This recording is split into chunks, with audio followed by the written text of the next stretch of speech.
सभी को नमस्कार। अस्थमा के लिए एलोपैथ में इलाज है ही नहीं। जीवन भर आप दवाई लेते रहिए या आप इनहेलर सूंघते रहिए, लेकिन समाधान नहीं है। दवाइयों के ऊपर दवाइयाँ खर्चा करते रहिए। लेकिन मैं आज आपको रामबाण, चाहे आपके 10 साल पुरानी अस्थमा की शिकायत हो, दमा की शिकायत हो, 30 साल हो गए हो, या आप इनहेलर दिन में कई बार ले चुके हैं, ले रहे हैं, ये सारी समस्या से आप परेशान हो चुके हैं, बहुत से वेदों को, डॉक्टरों को दिखा दिखा के थक गए हैं, तो अंतिम उपाय के तौर पर इस नुस्खे का उपयोग कर लीजिए कि आपकी समस्या जीवन में वापस कभी नहीं होगी। क्योंकि जिन जिन लोगों ने, लाखों लोगों ने इसका उपयोग किया और उनको जीवन भर के लिए आराम हो गया।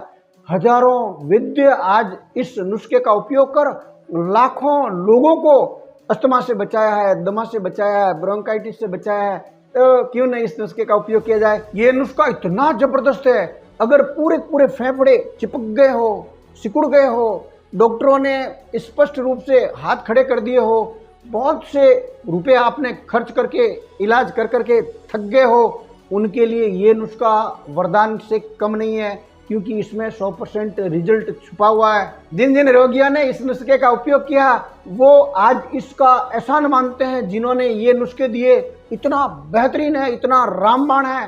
एक भी मरीज ने आके ये नहीं कहा कि हमको रिजल्ट नहीं मिला। इतना बेहतरीन है इसके रिजल्ट, इसलिए केवल बस इसको उपयोग में लेने की आवश्यकता है। मैं आपसे ये इतना निवेदन कर रहा हूँ। जो आंकड़ा होता है, जिसको आंक भी बोलते हैं, इस आंकड़े की जड़ को निकालनी है और जड़ में से केवल छिलका काम में लेना है, जड़ की छिलका का।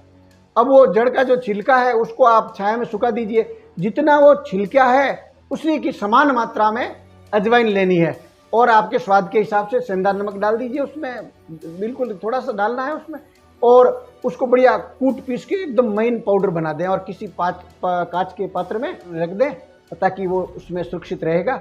अब इसको सेवन करना है। सुबह बासी मुंह, एकदम कुल्ला भी नहीं करना है। केवल एक चुटकी, अर्थात जो चने की मात्रा होती है उसकी वजन का आप ले लीजिए उसमें से पाउडर, और गर्म पानी या गर्म गुनगुना पानी हो उसके साथ आप घूंट घूंट पर पी जाइए और वो पाउडर आप काम में ले लीजिए। शाम को खाने के ठीक 2 घंटे बाद में इसी चीज़ का दोहरान करना है। और शाम को आप पानी की जगह अगर दूध भी, गर्म दूध गुनगुना करके उसको अगर उपयोग में लेते हैं तो वो भी आप सेवन कर सकते हैं। ये अगर नया कोई अस्थमा का रोगी है तो उसको 1 महीना तक सेवन करना है। पुराना और गंभीर बनी हुई है स्थिति, इनहेलर बहुत ज़्यादा ले रहे हैं, उनके लिए आप 2 से 3 महीना इसका नियमित सेवन करना, इसमें खंडित नहीं करना है, लगातार इसका उपयोग करना है, एक भी दिन बीच में गैप नहीं देना है। इस नुस्खे को बनाते समय जो वैद्य है, जो अनुभवी वैद्य है, उसके निरीक्षण में यह करें। क्योंकि आग का जो दूध होता है वो भूलवश भी अगर आंख में गिर गया तो आंख काम करना बंद कर देगी, आंख फूट जाएगी। इतना जहरीला होता है ये आग का पौधा। शाम को अगर आप दूध काम में ले रहे तो देसी गाय का दूध ही काम में लेना है। और दवा सुबह और शाम जब भी आप सेवन करते हो तो 2 घंटे तक आप कुछ भी खान पान ना करें, ये विशेष ध्यान देना है आपको। इस अस्थमा को ठीक करने के लिए एक नुस्खा आपको और काम में लेना है। ताज़ा जो पीपल है उसकी पत्ती ले लीजिए, ताज़ी पत्ती, और उसको 1 गिलास पानी के अंदर उबालिए हल्की आंच पर, और जब वो आधा गिलास रहे शेष तब उसको छानकर और घूंट घूंट पी जाइए। जिसको बहुत ज़्यादा गंभीर समस्या और बहुत ज़्यादा ग्रसित हो रखा है, पुरानी हो रखी है अगर ब्रोंकाइटिस, तो उस दौरान आपको इसको दिन में 2 बार सेवन करनी है, और अन्यथा 1 बार में ही खूब हो जाता है। ये पीपल की पत्ती का जो काढ़ा है इसको आप सुबह भूखे पेट भी सेवन कर सकते हो और खाने के 2 घंटे बाद में भी, जैसी स्थिति है उस हिसाब से आप इसको काम में ले सकते हैं।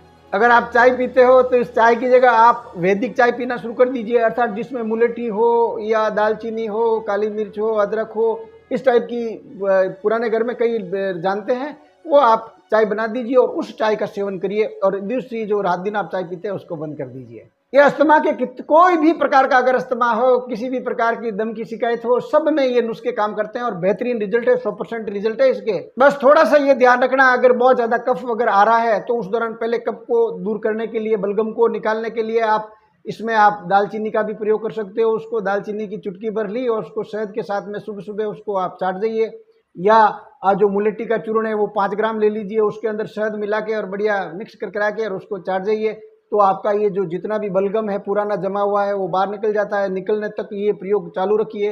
इसकी जगह आप अदरक का रस भी काम में ले लेते हैं शहद के साथ में तो भी चल जाएगा। या आप जो अड़ूसे के पत्ते हैं उसका काढ़ा बना दो, ये प्रयोग करते हो तो भी चलेगा। बलगम निकालनी है अपने को, कैसे भी निकालो तो ये भी आपका चल सकता है, ये भी आप ले सकते हो, ये भी बहुत अच्छा परिणाम है इसके। इसमें परहेज का विशेष आपको ध्यान रखना है। तो आपको परहेज के तौर पर तला जला ये आपको बिल्कुल काम में नहीं लेना है, बाजार की कोई वस्तु काम में नहीं लेनी है, तेलीय वस्तु का बिल्कुल प्रयोग बंद कर दीजिए आप अतिरिक्त मात्रा में। खटाई बिल्कुल वर्जित है, बिल्कुल आप बंद कर दीजिए। साथ में देसी गाय का देसी घी अगर काम में लेते हो तो बहुत ही बेहतरीन है, ये आपको लेना है साथ में काम में। गाय का देसी दूध भी अगर काम में लेते हो तो भी आप ले लीजिए, बहुत ही बढ़िया है आपको। और ताज़ी अगर छाछ हो देसी गाय की तो वो आप सेवन कर सकते हो। ये अगर आप करते हो तो आपके बहुत जल्दी रिलीफ होने में और ठीक होने में ज़बरदस्त बेहतरीन काम करता है ये गाय का देसी घी दूध वगैरह। आपने पूरा वीडियो देखा, बहुत बहुत धन्यवाद, बहुत बहुत साधुवाद। मस्त रहें, व्यस्त रहें और स्वस्थ रहें। दूसरों की भलाई का मन मुझ बन गया हो तो ये जानकारी वायरल कर दीजिए, शेयर कर दीजिए और भलाई कमा लीजिए। एक लाइक मेरे लिए।